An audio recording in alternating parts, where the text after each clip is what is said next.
आज पूछता है इंडिया कि क्या पाकिस्तान के विकास में कट्टरता और आतंकवाद एक बड़ा रोड़ा है? अगर हाँ, तो क्या आत्मचिंतन कर रही है पाकिस्तान की आवाम? तो मीम बनाती है, खुद पर ही हंसती है। 78 अगर हम बात करें, हर साल हम बात करते हैं, 88 साल बाद भी अगर हम बात करें तो आज़ादी मिली, लेकिन एक साल फिर क्यों पाकिस्तान पीछे है? आज हम अपनी कंपैरिजन, अगर हम अपनी इकोनॉमी का कंपैरिजन करते हैं, भारत अपनी तुलना करता है तो वो विकसित देशों से करता है। पाकिस्तान आज भी भीख मांग रहा है। क्या पाकिस्तान के हुक्मरानों ने विकास की जगह विनाश को चुना, या फिर वहां की आर्मी ने अपनी जेबें भरी और इसी वजह से वहां के लोग जो हैं वो भगवान से कह रहे हैं कि अरे हमने पार्टीशन के दौरान भारत को क्यों नहीं चुना? आज विस्तार से इसी मुद्दे पर चर्चा करेंगे। हमारे साथ मेहमान जुड़ चुके हैं। परिचय आपको करा दे, डॉक्टर मनन द्विवेदी हमारे साथ विदेश मामलों के जानकार है। जयंत कृष्णा हमारे साथ पूर्व सीईओ हैं एनएसडीसी से। प्रोफेसर आसिफ दाऊदी हमारे साथ विदेश मामलों के जानकार है। कुछ ही देर में हमारे साथ पाकिस्तान से डॉक्टर सज्जाद बुखारी वरिष्ठ पत्रकार है, वो भी जुड़ेंगे। जय हिंद, बहुत शुक्रिया आप तीनों का अपना कीमती समय देने के लिए। आज़ादी के इस उत्सव में आप सभी को बहुत बहुत शुभकामनाएं। और सबसे पहले शुरुआत डॉक्टर द्विवेदी आपके साथ।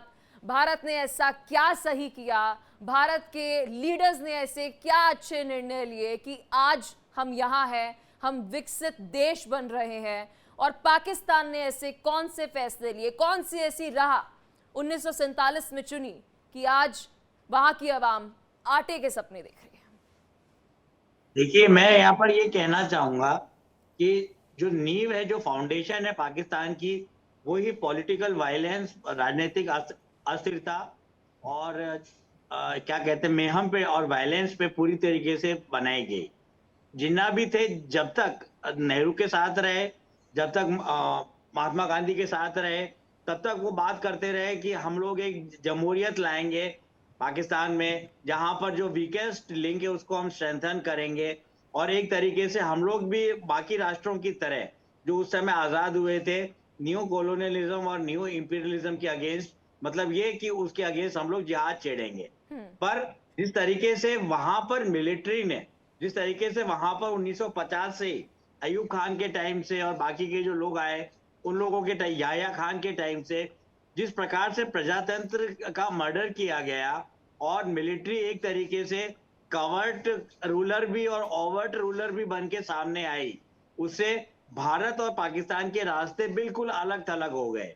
हम लोगों ने प्लानिंग अपनाई, हम लोगों ने महालनोबिस मॉडल अपनाया, हम लोगों ने, सबसे बड़ी बात यहाँ पर मैं ये कहना चाहूंगा कि पाकिस्तान के पास ऑफर, अमेरिका ऑफर लेके बाद में गया था, पर वही स्ट्रेटेजिक और पॉलिटिकल ऑफर लेके नेहरू जी के पास आया, जिसमें भारत को कहा गया, ये बात बहुत लोग मिस आउट करते हैं हमारे राष्ट्रीय और वैश्विक नैरेटिव में, कि भारत को नेहरू जी को ऑफर आया कि आप नेटो का मेंबर भारत बन जाए, सीएटो और सेंटो में का मेंबर भी भारत बन जाए।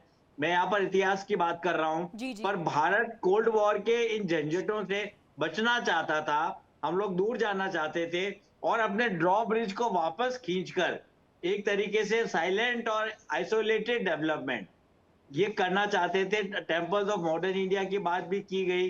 तो एक तरीके से भारत ने अपनी शुरुआत की, अपनी जर्नी की, अपनी अपने विकास की ओडिसी की शुरुआत की शांति से और ह्यूमन सिक्योरिटी, मानवीय सुरक्षा के सिद्धांतों पे। पर पाकिस्तान वहां पर धीरे धीरे रेडिकलाइज होता गया, जैसा कि आपने कहा, रेडिकलाइज होता गया, इस्लामिक कट्टरपंथ वहां पर हावी होता गया। और सबसे बड़ी बात है कि उनके जो पहले एजुकेशन मिनिस्टर थे, जफरुल्लाह खान, उन्होंने भी कहा कि कुरान की स्टडी बहुत जरूरी है और बच्चों को स्कूलों में, पाकिस्तानी स्कूलों में, पाकिस्तानी मदरसों में एक तरीके से वहां पर बच्चे कुरान को पढ़ें। और लोग, अगर सोल्जर्स और ऑफिसर्स सोए भी, तो वो अपने तकिए के पास कुरान को रखें। यही बात जियाउल हक ने भी लागू की और एक तरीके से पाकिस्तान के लिए फ्रंटलाइन स्टेट बनने की जो कवायद की अमेरिका के बहुत सारे 3-4 राष्ट्राध्यक्षों ने, उसके चलते वहां का ओरिजिनल फ्रेमवर्क, ग्रोथ ठीक फ्रेमवर्क ठीक और है उनका सर। कोई सर इस पर पॉलिटिकल विस्तार कल्चर से नहीं हम बन पूरी पाया। चर्चा करेंगे, पूरा विश्लेषण जो है वो हम दर्शकों को देंगे कि what went right, what went wrong. Professor Asif Dawoodi हमारे पास है। सर मैं आपसे एक बात समझना चाहूँगी। सर इस चीज़ को हम डिनाई नहीं कर सकते कि एक इकोनॉमी को इतनी सारी आबादी के साथ कैसे ग्रो करना है, उस पर अगर कोई केस स्टडी हो तो वो भारत पेश कर सकता है। और एक इकोनॉमी को डिस्ट्रॉय कैसे करना है, उसकी अगर कोई केस स्टडी हो तो वो पाकिस्तान कैसे हो सकता है। Sir what went wrong? देखें, सवाल आपका बहुत अच्छा है। व्हाट वेंट रॉन्ग में अगर हम बात करते हैं, और ख़ास तौर से जब हम इंडिया और पाकिस्तान के कॉन्टेक्स्ट में करते हैं, तो अभी जैसी चर्चा हो रही थी उसमें बताऊं कि किसी भी चीज़ को कामयाब होने के लिए आपको अच्छा एक विजन होना चाहिए, किस डायरेक्शन में आपको जाना है उसकी एक स्ट्रेटजी बनानी होती है, तभी जाके आप कामयाब होते हैं। अगर आप 78 साल में इंडिया और पाकिस्तान, भारत और पाकिस्तान की भी बात करते हैं हम अगर, तो इतनी मिसालें आपने दी, आंकड़े खुद अपने आप बोलते हैं। आप पूरी दुनिया में जाके उठा के देख लीजिए कि भारत कहाँ पहुंचा और पाकिस्तान कहाँ है। लेकिन मुद्दा ये नहीं है। मुद्दा ये है जो आपने कहा कि क्या क्या व्हाट वेंट रॉन्ग में जो प्लानिंग हुई, जो इनका एक मिशन बना और जो हम देख रहे हैं आज तक, वो ये है कि आपने रेडिकलाइजेशन की बात करी, कट्टरता की बात करी। आप ये देखिए कि वहाँ पे कितनी तरह से आए दिन कितने मसले मसाइल होते रहते, इंटरनल और एक्सटर्नल। हमारे भारत के अंदर अभी हमने कुछ दिनों पहले कितना बड़ा हादसा झेला, पूरी दुनिया में उसकी चर्चा हुई। मैं पहलगाम की बात कर रहा हूँ। ये आप बताइए कि अगर सोच सही हो, दिशा सही जाने का इरादा हो, तो आप कामयाब होंगे। आपने 2 बार कहा कि वहाँ के अवाम से हमें हमदर्दी है, वो हमें भी है। प्रॉब्लम यह है कि वहाँ की अवाम के लिए सोचेगा कौन? वो लीडर सोचेंगे, वो सरकारें सोचेंगी जिनका विजन होगा। जब यहाँ पे पॉलिटिकल इनस्टेबिलिटी रहेगी, जब वहाँ पे गवर्नमेंट कहीं और से चलेगा, जब वहाँ पे ऐसे ऐसे कोई नॉन स्टेट एक्टर्स होंगे, तो नतीजा तो यही होगा। तो व्हाट वेंट रॉन्ग में सबसे जो अहम चीज है कि उन्होंने दिशा और दशा दोनों ही दूसरी तरफ जाने की चुन ली, और उस वजह से एक बड़ा मसला हुआ। एक पॉइंट पे मैं बात जरूर आपको रखना चाहूंगा। हमारे जो माननीय दोस्त हैं उन्होंने एक बात रखी, मुझे नहीं लगता है कि कुरान पढ़ने से कोई भटकेगा। आप कैसे उसको इंटरप्रेट करते हैं, किस कॉन्टेक्स्ट में करते हैं। अग्री। मिसाल मैं देता हूँ, मैं सऊदी अरब में रहता हूँ, 30 साल से मैं रह रहा हूँ। यूएई, आप अब दुबई की बात करें, यूएई की बात करें, जीसीसी के तमाम उन कंट्रीज की बात करें जहाँ पे कुरान को समझ के पढ़ा जाता है। Where as when we talk about Pakistan, वहाँ पे मेजोरिटी या इवन इंडिया में उस लैंग्वेज को समझे बिना पढ़ा जाता पढ़ है। लेते हैं, ठीक राइट। है। तो अब यहाँ पे क्या है, जहाँ लोग समझ के पढ़ रहे हैं, आप बताएं यहाँ कितनी हिंसाएं हुई हैं, यहाँ पे कितनी प्रोग्रेस की बात हो रही है। अगर सऊदी अरब की भी मैं बात करूं, तो विजन 2030 आप देख रहे हैं कि कैसे पूरी दुनिया यहाँ इन्वेस्ट करने आ रही है, कैसी पूरी दुनिया में तारीफें हो रही हैं, रिफॉर्म्स हो रहे हैं, विमेन एम्पावरमेंट हो रहा है। ये अगर कुरान पढ़ने की वजह से लोग बुरे हो जाते तो यहाँ पे ये तमाम चीजें नहीं होती, जहाँ उसको समझ के पढ़ा जाता है। मैं जानबूझकर इस मुद्दे पे इसलिए बोल रहा हूँ क्योंकि हम चैनल पे बैठे डिस्कशन कर रहे हैं। आप समझते कैसे हैं, इंटरप्रेट कैसे करते हैं, और कौन सी उनकी होती है ना कि आप किस सोच के मालिक प्रोफेसर हैं, आसिफ, उसके बहुत अनुसार आप बार डिसाइड कर। आप पहले सर नहीं है जिन्होंने ये बात कही हो कि कुरान की इंटरप्रिटेशन जो है वो सही नहीं की जाती है, उसे गलत तरीके से पढ़ाया और समझाया जाता है और तभी कुछ लोग जो हैं वो गलत रास्ते पर चले जाते हैं। इस पर सर हम विस्तार से चर्चा करेंगे, लेकिन साथ ही हमारे साथ और भी मेहमान हैं। जयंत कृष्णा जी, हमने अब तक पाकिस्तान पर सर डिस्कस तो किया कि ये गलत हुआ, वो गलत हुआ। सर भारत में क्या कुछ सही हुआ? मैं ये नहीं कह रही कि वी आर ऑल परफेक्ट, हमने 100% अपनी इकोनॉमी में जितनी भी पॉसिबिलिटीज़ थी उसे अचीव कर लिया है, लेकिन 140 करोड़ की आबादी, उसे मैनेज करना और उसको साथ में लेकर चलना, और फिर उसके बाद चौथी बड़ी अर्थव्यवस्था बन चुके हैं और थर्ड का हमने टारगेट सेट कर लिया और मुझे नहीं लगता बहुत मुश्किल होगा उसे भी अचीव करना। What went right? देखिए, ये बहुत अहम सवाल आपने पूछा। भारत का जहाँ तक प्रश्न है, भारत और पाकिस्तान दोनों एक साथ आज़ाद हुए थे 78 ईयर्स पहले, लेकिन भारत ने शुरू से कुछ चीज़ों में एक ऐसी पहल दिखाई। आप अगर शिक्षा के क्षेत्र में देख लीजिए तो उसने आईआईटीज और आईएम्स बनाए, सेंट्रल यूनिवर्सिटीज़ बनाए। अगर आप हेल्थ केयर के क्षेत्र में देख लीजिए तो all India institute of medical sciences और बहुत सारे पोस्ट ग्रेजुएट इंस्टीट्यूट्स बनाए। प्राइवेट सेक्टर में मेडिकल एजुकेशन को इंकरेज किया।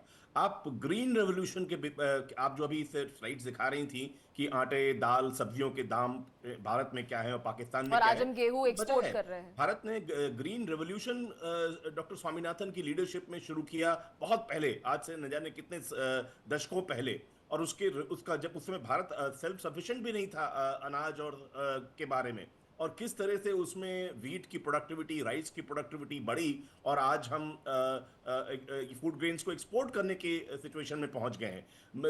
आप वाइट रेवोल्यूशन की बात करिए, मिल्क की, दूध की बात करिए, उसमें डॉक्टर कुरियन की लीडरशिप में जो एक पूरा वाइट रेवोल्यूशन शुरू हुआ कंट्री में, गुजरात से शुरू होकर बाकी हर स्टेट में पहुंचा, वो भारत ने वो करा। अगर आप आईटी के क्षेत्र में देखिए, इंफॉर्मेशन टेक्नोलॉजी के क्षेत्र में देखिए, तो डॉक्टर एफसी कोहली जिनको माना जाता है भारत के आईटी इंडस्ट्री के फादर के रूप में, वो शुरुआत हुई थी लेट 60s में। तो ये बहुत सी चीजों में भारत ने, अगर आप इकोनॉमिक रिफॉर्म्स की बात करिए तो 1991 में डॉक्टर मनमोहन सिंह की जब वो वित्त मंत्री थे, उनके लीडरशिप में भारत ने इकोनॉमिक रिफॉर्म्स की शुरुआत करी।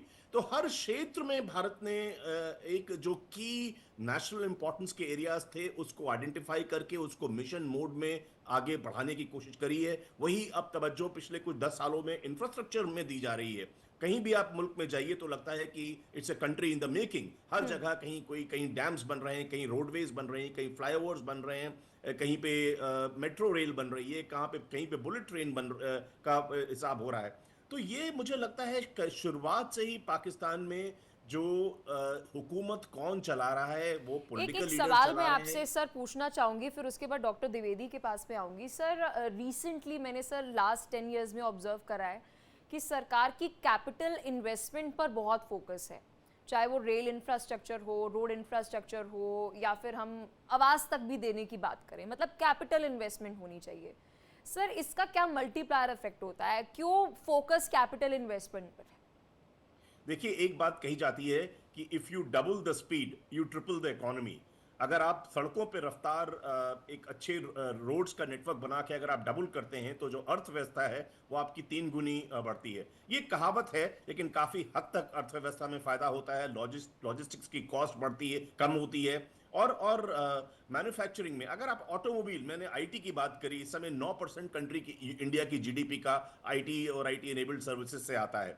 आप ऑटोमोबाइल की बात करिए, ऐसे ही करीब 7-8% कंट्री के जीडीपी का ऑटोमोबाइल से आता है। तो पाकिस्तान ने वो एरिया चिन्हित करे ही नहीं अपने लिए, और यही वजह है कि आज हमारी इकोनॉमी जो है वो $4 ट्रिलियन की कीर्तिमान को क्रॉस कर चुकी है, और पाकिस्तान जो है वो 375 बिलियन जीडीपी पे रुका हुआ है। और हम भारत की इकोनॉमी को देखते हुए करीब उसकी 8% इकोनॉमी का साइज है। द्विवेदी, अगर हम पाकिस्तान को स्टडी करें, हम ये नहीं कह सकते कि पूरे 78 इयर्स की अगर हम बात करते हैं तो पाकिस्तान में ऐसा कोई टाइम नहीं था जब उनकी डिमिनिशिंग इकोनॉमी थी।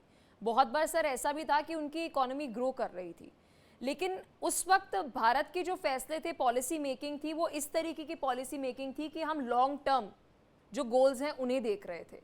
सर जब हम पाकिस्तान की बात करते हैं तो क्या सर वहाँ पर एक बड़ा कारण ये था कि आपका फोकस जो है वो कट्टरपंथ बनने में था, आपका फोकस था इस बात पर कि दूसरे देशों को परेशान कैसे किया जाए, वहाँ पर स्टेट स्पॉन्सर्ड आतंकवाद कैसे फैलाया जाए, रादर देन कि अपने देश को कैसे विकसित किया जाए?